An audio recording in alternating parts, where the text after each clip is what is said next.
तो भाई आज के वीडियो में हम बात करने वाले हैं स्पेसिफिकली कि किन मामलों में और किन वजहों से आपको SP 125 और ग्लैमर जैसी सुपीरियर 125 सीसी बाइक को छोड़कर पल्सर 125 स्प्लिट सीट या फिर रेगुलर वेरिएंट पे चले जाना चाहिए। यानी कि आज के वीडियो में मैं आपको कुछ ऐसे प्लस पॉइंट्स भी बताने वाला हूं अबाउट पल्सर 125 BS6 और कुछ ऐसी कमियां भी बताने वाला हूं जो कि स्टिल आपको उस बाइक में देखने को मिल जाती है। तो अगर आप कोई भी in future 125 CC bike purchase करने वाले हो तो आपके लिए 125 सीसी की मोस्ट पावरफुल बाइक पल्सर के बारे में भी जान लेना जरूरी हो जाता है और इसीलिए आपके लिए ये वीडियो एंड तक देखना भी जरूरी हो जाता है। तो चलिए आज की वीडियो शुरू करते हैं। मैं हूं आप सभी का होस्ट साहिल और अगर आप इस चैनल पर नए हैं तो please subscribe the channel, hit the bell icon for regular video notifications update. So let's get started. तो भाई सबसे पहले हम बात कर लेते हैं पल्सर के प्लस पॉइंट नंबर 1 की, जो कि आ जाता है सेगमेंट वाइज सबसे ज्यादा पावरफुल इंजन। जी हाँ, आपने सही सुना, ग्लैमर, शाइन, एसपी और इनफैक्ट आप यहाँ पे सुपर स्प्लेंडर को भी अगर काउंट कर ले तो इन चारों ही बाइक्स के मुकाबले जो पल्सर 125 है वो आपको ज्यादा पावरफुल इंजन प्रोवाइड करवाती है। उस बाइक का टॉर्क ज्यादा है। ओवरऑल अगर हम हाई स्पीडिंग के वक्त भी बात करें तो उस वक्त भी उस बाइक का जो इंजन पावर है वो आपको सुपीरियर सा देखने को मिल जाता है।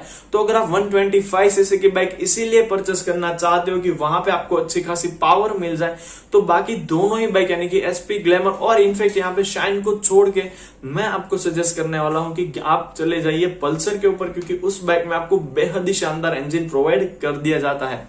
अब पल्सर पे जाने पे आपको दूसरा प्लस पॉइंट ये देखने को मिलने वाला है, बाकी चारों बाइक को छोड़ के अगर आप पल्सर पे जा रहे हो तो दूसरा प्लस पॉइंट वहां पे आपको ये मिल जाता है कि उस बाइक का लुक। भाई आप एक बार लुक देख लीजिए। आप अगर किसी भी 125 सीसी सेगमेंट की बाइक को उठा के पल्सर 125 स्प्लिट सीट वेरिएंट के बाजू में भी रख दोगे ना तो कोई भी नहीं बोलेगा कि पल्सर स्प्लिट सीट जो है वो 125 सीसी वाली बाइक है। यानी कि वो आपको एक बिगर, एक माचो एंड 150 या तो फिर 160 सीसी वाला लुक प्रोवाइड करवाती है, जो कि काफी ज्यादा अच्छा लुक आपको पल्सर में मिल जाता है और वो लुक पर्सनली इंडियंस का भी काफी ज्यादा फेवरेट है। इसी वजह से तो पल्सर हर साल इंडिया की टॉप 4 मोस्ट सेलिंग बाइक में शामिल रहती है। यानी कि अगर आप 125 सीसी में एक माचो लुकिंग बाइक भी फाइंड आउट कर रहे हो तो भी वहां पे पल्सर जो है वो आपके लिए काफी ज्यादा शानदार ऑप्शन रहने वाली है। अब नेक्स्ट प्लस पॉइंट आ जाता है जिसकी वजह से आपको पल्सर परचेस करनी चाहिए, वो है उस बाइक की overall high speed, stability and riding quality. अब मैं आपको एक बात सीधे तौर पे बता दूं कि अगर आप बंदे ऐसे हैं जो कि अपनी बाइक को नियर टू 70 से 90 के बीच में रेगुलरली चलाते हो और आपको थोड़ी बहुत खींच के चलाने का शौक है अपनी बाइक को, या तो फिर वीकली कभी कभार या तो फिर डेली ही आपको हाईवे पे अप डाउन करना होता है, तो उन मामलों में भी भाई पल्सर आपके लिए बेहद ही शानदार ऑप्शन रहने वाली है। क्योंकि उस बाइक में आपको एक बात क्लियर कर दूं, माइलेज तो आपको नियर टू 50 to 55 मिल जाता है, जो कि बाकी सभी बाइक्स के साथ ही साथ आपको देखने को मिल जाता है। थोड़ा बहुत कम है लेकिन वो चल जाता है, क्योंकि थोड़ी माइलेज कंप्रोमाइज करके आपको परफॉर्मेंस मिलती है। परफॉर्मेंस जो कि बहुत ही ज्यादा शानदार आपको पल्सर 125 में मिल जाती है। अब आप हाईवे पे कभी कभार लॉन्ग राइडिंग पे जाते हो तो बाकी चारों ही बाइक्स की बजाय पल्सर काफी ज्यादा कंफर्टेबल राइड प्रोवाइड करवाती है, काफी ज्यादा अपीलिंग, काफी ज्यादा रोड प्रेजेंस गेन करके देती है आपको। साथ ही साथ उस बाइक में आपको अगर डेली टू, मैंने बोला वैसे 60 से लेकर 90 के बीच में चलाने का शौक है तो उस बाइक में आपको ना के बराबर वाइब्रेशंस मिलते हैं अगर आप 90 तक टच कर जाते हो तो भी, और साथ ही साथ उस वक्त भी आपका कंट्रोल आपकी बाइक पे 101% पूरा का पूरा ही रहता है अगर आप उस बाइक को 100 पे भी लेके चले जाओगे तब भी। जबकि भाई ये प्रॉब्लम मेरे साथ कभी कहीं टाइम से फेस हो रही है कि ग्लैमर हो या फिर एसपी हो, डजंट मैटर, आप उसे अगर 90 के ऊपर लेके जाते हो ना तो आपको ऐसा लगता है कि बाइक आपके कंट्रोल से बाहर हो चुकी है। लेकिन पल्सर 125 में आपको वहां पे कोई भी ऐसा इश्यू फेस नहीं होने वाला। तो आप देख लीजिए, अगर आप माचो लुक चाहते हैं, साथ ही साथ थोड़े बहुत एडवांस फीचर, साथ ही साथ आप एक 125 सीसी का बेहद दमदार इंजन और साथ ही साथ काफी ज्यादा कंफर्टेबल हाईवे राइडिंग क्वालिटी चाहते हो और काफी ज्यादा अच्छा एंड पावरफुल इंजन चाहते हो, देन वहां पे आपके लिए पल्सर काफी ज्यादा बेहतरीन हो जाती है। अब हम बात कर लेते हैं कॉन्स अबाउट, यानी कि जो नेगेटिव्स है अबाउट पल्सर 125, जहां पे मुझे दो चीज, तो सबसे पहले जो 2 पॉइंट बताऊंगा ना वो पर्सनली मुझे काफी ज्यादा डिस्टर्ब करते हैं। सबसे पहला पॉइंट है ना उस बाइक की ओवरऑल बिल्ड क्वालिटी। अब मैं ये नहीं बोलता कि बजाज की बाइक की बिल्ड क्वालिटी खराब है एक्सेट्रा एक्सेट्रा, ऐसा नहीं है। बिल्ड क्वालिटी माने उस बाइक की जो फाइबर पार्ट्स फिटिंग आती है ना, वो भाई कोई दम नहीं है यार। आप 2 साल तक पल्सर को चला लीजिए, उसके बाद आपको ऐसा लगता है कि आपने वो बाइक 4-4, 5-5 साल किस के चलाई हो ना, वैसी कंडीशन हो जाती है। यानी कि लॉन्ग टाइम ड्यूरेबिलिटी आपको नहीं देखने को मिलती। हालांकि कई सारे ऐसे लोग हैं जिनके पास पल्सर के पुराने मॉडल्स अवेलेबल है और वो उसे 10-10 साल तक चलाते हैं, लेकिन वो पहले आता था भाई नई वाली बाइक में आप मिनिमम 5 साल चला लीजिए, मैक्सिमम 5 साल उस बाइक को चला लीजिए, फाइबर पार्ट्स बहुत ही ज्यादा आवाज करने लग जाते हैं।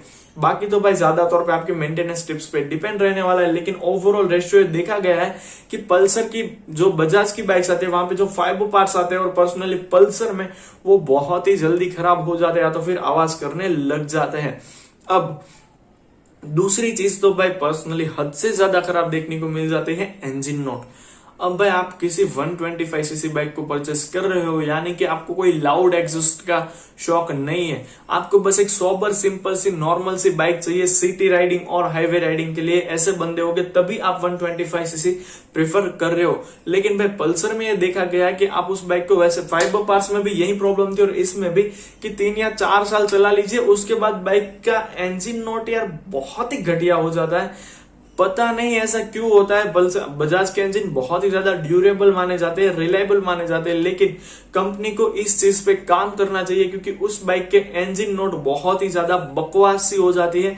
ये कॉमन सा रेशियो पल्सर 150 में भी देखा गया और 125 जो BS4 वाला वेरिएंट था वो भी कई सारे लोग चला रहे और इनफैक्ट BS6 वाला वेरिएंट भी है, वहां पे तो बहुत नहीं देखा गया क्योंकि BS6 वाला वेरिएंट अभी तक उतना किसी ने चलाया नहीं क्योंकि रिसेंटली ही लॉन्च हुए। लेकिन BS4 वाले वेरिएंट में भी ये प्रॉब्लम देखने को मिलती थी कि बाइक के जो पार्ट्स आते हैं और साथ ही साथ जो इंजन नोट होती हो ना, वो भाई 1.5 या 2 साल में बिल्कुल ही चेंज हो जाती है। अब किसी को वो पसंद आती है और किसी को नहीं आती। Personally I don't like that engine note क्योंकि वो मुझे ओवर नॉइज लगती है।